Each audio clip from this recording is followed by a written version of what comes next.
Are evaporators common to break? They're supposed to be a lifetime part in your vehicle. It actually gotten better over the last 15 years because of the introduction of the cabin air filters. Part not under a tree all the time, so the debris won't get sucked in to the vents and eventually gets soaked down into the evaporator.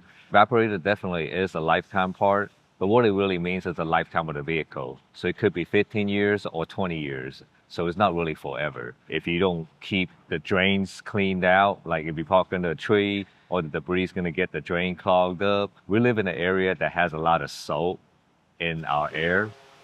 It's right by the beach. So the salt air that gets condensed and then eventually get into the evaporator will accelerate the corrosion of the aluminum.